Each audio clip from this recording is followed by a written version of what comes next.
Welcome back to the channel. Today we got a Cobra in the house. Got some work to do to it. Belongs to a friend of mine, Steve. Got a few things that need to be addressed since it's been put together probably over 20 years ago from what he was saying, maybe longer. So we're going to address any kind of issues he has with it. He mentioned brake issues, carburation. We'll dig into it. Let's get started. Before we get started, let me take a minute to go over the car with you, show you what this thing's all about. What we have is a Mid-States Cobra Replica.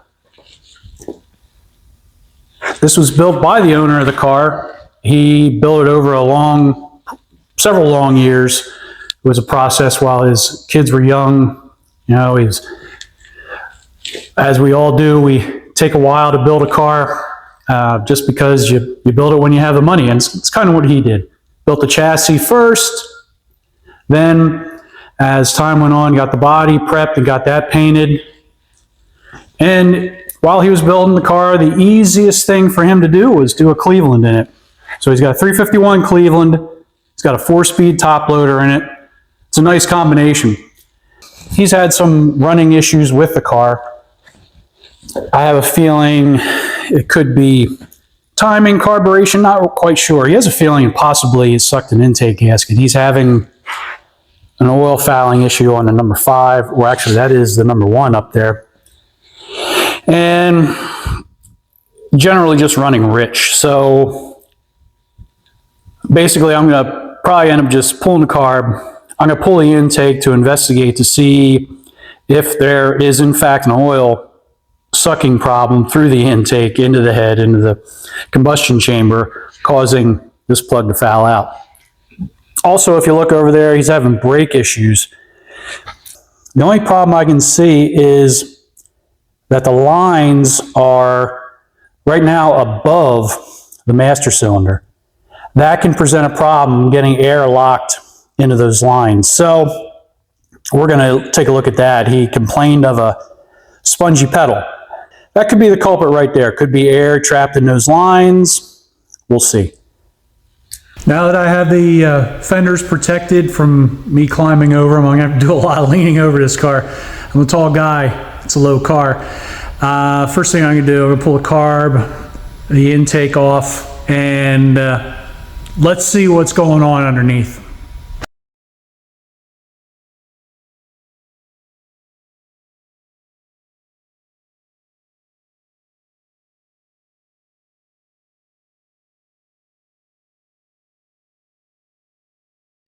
Taking a look at these ports, this was the worst one. I guess supposedly is where all the oil was going. Looks surely like oil in there. I think we did have some sucking of the intake gaskets from the looks of it. You can kind of see it might have been pulling some oil through there, somewhere through there. You can see how this all came apart. All smashed, the gasket, see how it's all like cracked? That's the gasket being smashed down, possibly being over torqued. It's hard to say, but definitely the gasket was compromised.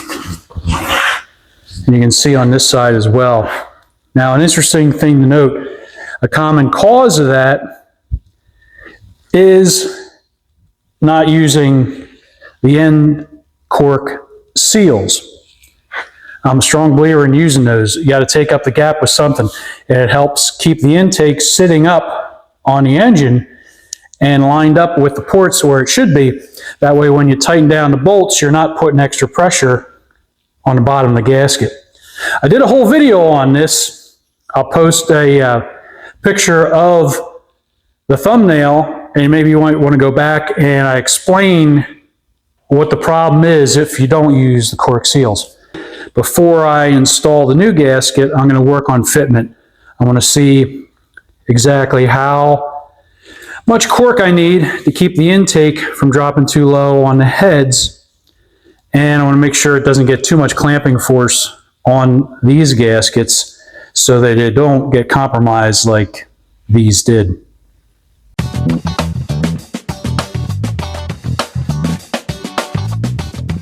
With the majority of all the silicone removed from the ports, I still got some little bit of a, down in the, like down in the grain of the aluminum, I guess, for lack of a better word. It kind of gets trapped down in there.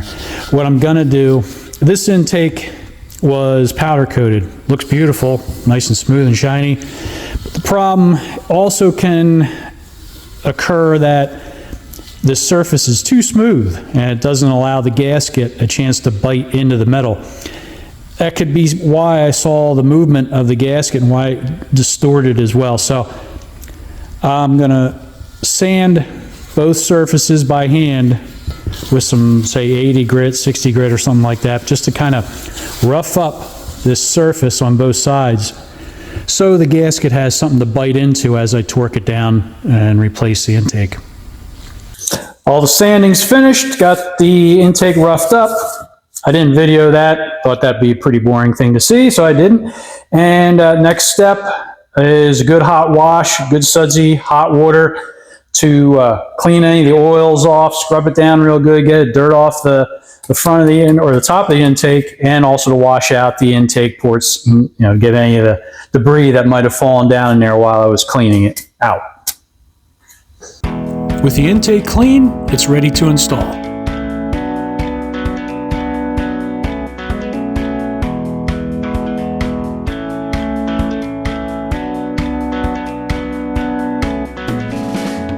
Intake is on, valve covers are also on.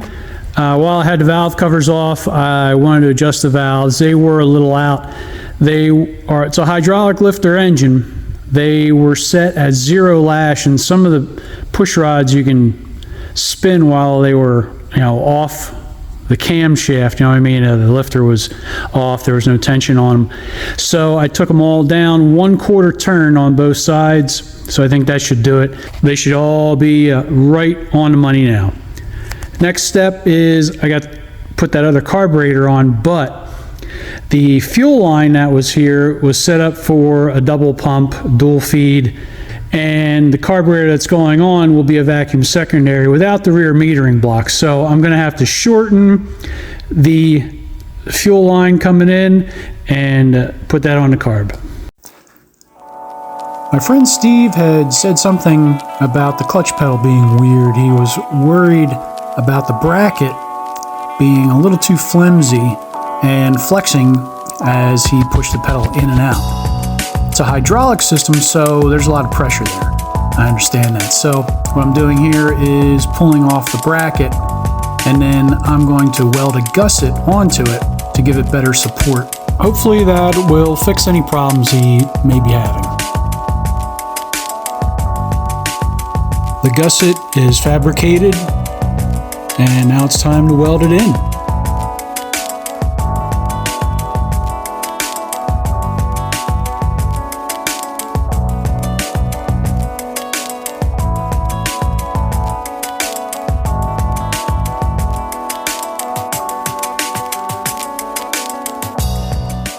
All right, I messed up. I took a picture of the engine and sent it to the owner. He took a look at it and said, it looks great, but you forgot to put the gauge on the T-fitting for the fuel log.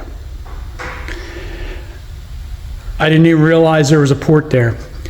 I had been looking at it only from one side the whole time, thinking, okay, this is the way it's got to go on there, not knowing that actually I would have to disassemble the whole thing, flip it, and put it all back together. So I'm glad he caught it. That's kind of one of the reasons why I send pictures to guys whose cars I'm working on. I miss stuff. I'm a human.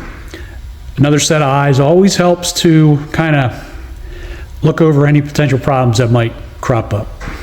That's more like it.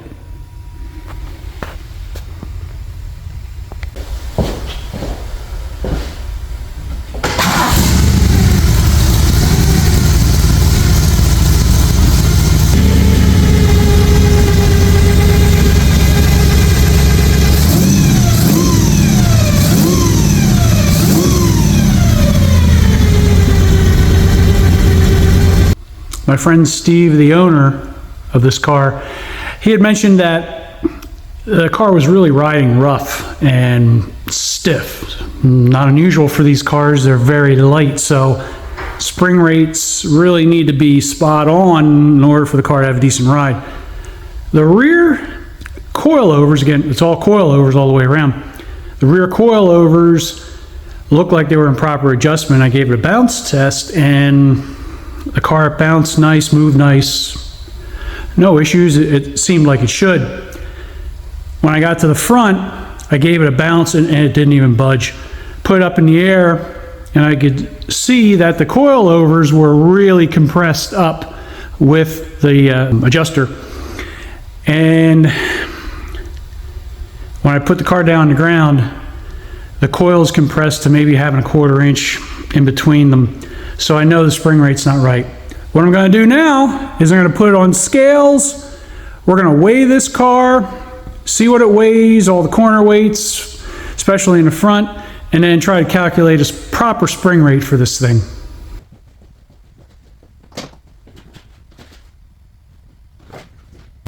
Looks like we have a total weight of 2,600 pounds and, well, 2,675, let's just say.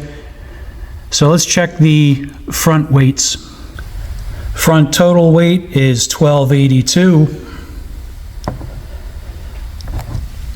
The right front corner weight, 673. The left front corner weight is 609. What I need to do now is measure the shock at ride height and at full extension, and that goes into the calculations on how to figure out spring rate. I also have to measure shock angle, the length of the lower control arm from the pivot where it mounts to the frame to the base of the coilover, and then from the pivot out to the ball joint. Here's the numbers we just went over. I got the shock angle, which is set at 14 degrees. Shock compression at ride height, 12.5. And extension, about 13.25. Hardly any travel at all. The distance from the pivot of the lower control arm to the shock, the center of each bolt, is 8 inches. And then to the ball joint is 13. I'm going to take all this and plug it into the formula and see what comes out.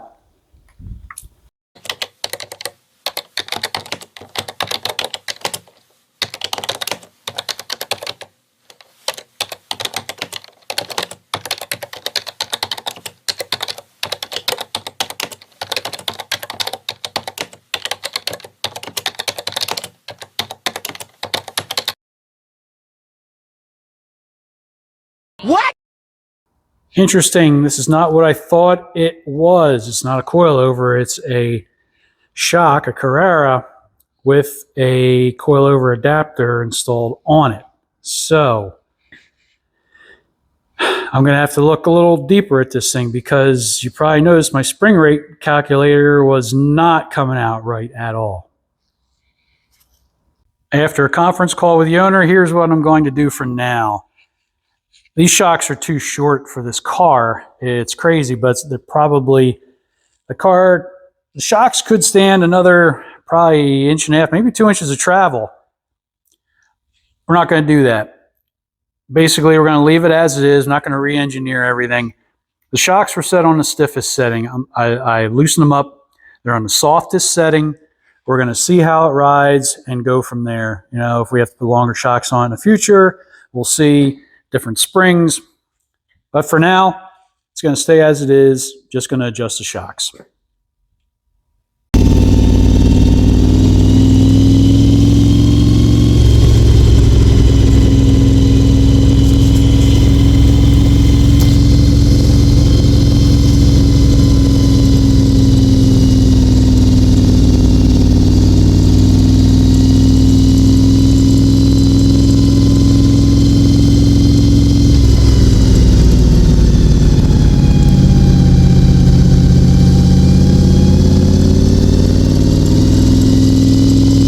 So that'll pretty much do it for the episode of me working on this Cobra. I was hoping that I could give it a good test drive on the road to see how the brakes were, but it's not physically big enough for me to fit in. My feet hit almost all 3 pedals at once, and it's very dangerous for me to try to drive it. So I will ask the owner, Steve, to come down here and take it for a spin before I send it home with him, but I think it's going to be pretty good. A couple little things to wrap up. I got to get a longer stud for the air cleaner, and then that should pretty much do it. So once again, thanks for watching. Don't forget to like, comment, and subscribe to the channel.